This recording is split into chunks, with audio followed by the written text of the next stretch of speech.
Okay, so this is the 3-month update as far as my progress in Japanese-based immersion learning.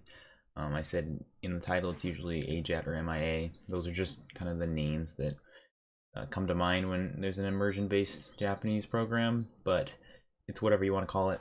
I'm learning Japanese through immersion. So 3 months ago, March 22nd, I kind of set out. I was originally doing it, but not not wholeheartedly, not the way that's intended to be, with all Japanese all the time.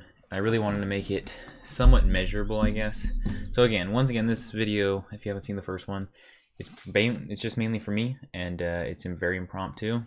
There's really no script, but I'm gonna try and make this one brief. It's already been a minute, and I really want to make this almost under 10 minutes. So I'm just gonna go through a few highlights. So I'm gonna go through what I had as what I wanted to do for these 3 months. Highlight the things I did, maybe something I should have, or something I wanted to do, and I'll tell you guys something I kind of did wrong and I wanted to do. And then what I will do kind of in the future, broadly. I'm not going to go through it all. But, so I actually typed out just a little update for myself. It's just right here. I just typed it up and put it on my wall. So, for what I wanted to do at March 22nd, I just said, first of all, obviously immerse all the time. Get to know certain programs, whether it be Anki programs, and whatnot, and just extracting MP3 audio, subs to SRS, that kind of stuff. And I did do that. Sorry about that. My window's open. There's probably a car. You probably heard that. Anyways, this is one take. Once again, it's not gonna be very pretty, but whatever. The second point is I was just wanting to do remembering the kanji, or it's called not remembering the kanji. That's the actual one. We're recognizing the kanji, something like that. If you read the MIA Mass Immersion program, they have a deck called, I think it's called Recognizing the Kanji. It's based off of Heisig's Remembering the Kanji book, but it's condensed to 1,000 instead of 2,000. So I had originally done Heisig 1, I did all 2,000, and I revisited this deck and just blew through the 1,000 because I pretty much knew them all, which was nice. And I recommend anyone who did Heisig 1 to just blow through this deck because it'll really cement these very often used kanji, and you'll just be able to know them like right away. So that's really nice to be confident in it. And then I started on, and then the last point was do basic grammar and vocabulary. That included, with the Mass Immersion program, they recommended to do the JLPTN 5 Tongo 1,000 vocab word booklet, basically, and then there's an associated Anki deck with it. Did that, and as well, just kind of skim through Tai Kim's basic grammar, and I am continuing to do that. I'm not quite through it. I wanted to kind of take my time through it, and I actually bought the book. You can get it for free online, but I just wanted to support the dude. A really good grammar textbook, the best language grammar textbook I've ever read. It's very simple, it's very easy to know, and it's kind of no BS.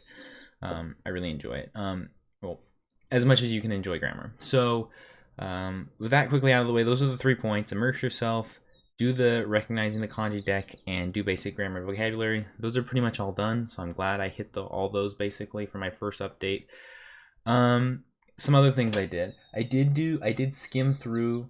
At first I was like, I don't really want to do it, and I thought it was unnecessary. Even the MIA program says it's not really that worth it.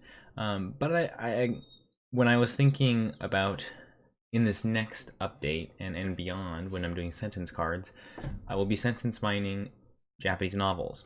And Japanese novels use more kanji and very specific kanji.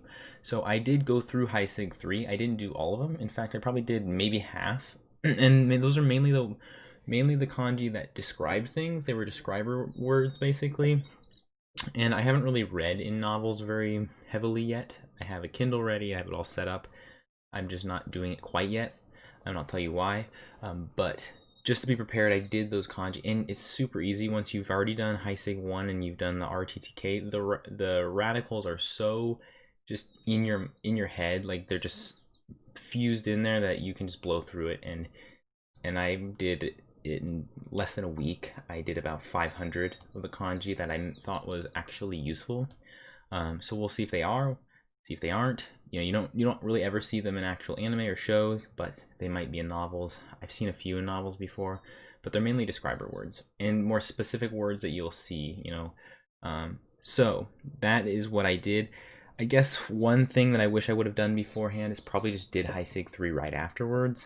I did it about a month or so after I finished RTTK, and just doing Heisig 3 directly afterwards, you're already super fresh with kanji. But again, I've been continuing to just do some daily reps with Heisig 1, Heisig 3, Volume 3, and the RTTK deck, to the point where now there's barely any reps to do anymore because I've basically maxed them out. They're months ahead. So that's good. So that was sort of what I did, the overview. Quickly through, I'd say I'm going to share 3 things that I think are the most important in my immersion, which is basically the number one thing in this first 3-month update was the immersion. It was not the Anki decks. It was not any of the kanji, the vocabulary. It was just straight up immersing yourself and listening to audio all the time. And that included anything. So the 3 things that I bought that were well worth the money are: 1, Netflix, a Netflix account. Probably already have it. 2, to make Netflix the ultimate platform generally for watching Japanese stuff, a VPN. And I got NordVPN. NordVPN works great on it. I think there might be other free ones that hook you into a Japanese VPN service. I don't know. I haven't heard much on them, and I don't know if they're trustworthy or whatnot, or they're reliable. I know that obviously Netflix has been kind of cracking down on that, but Nord has so many different IP addresses that you can switch, and there's really never any trouble getting quote-unquote caught. But it's great. Japanese Netflix is 10 times better for obvious reasons. It's Japanese content, so you not only have some anime, you have tons of anime, shows, movies, all sorts of stuff. Anyways, so those are the first 2. And the last one is the MP3. This is obviously an iPod Shuffle, or not Shuffle, Nano. Really cheap now, obviously, because it's been 8 years since it was released, but super helpful.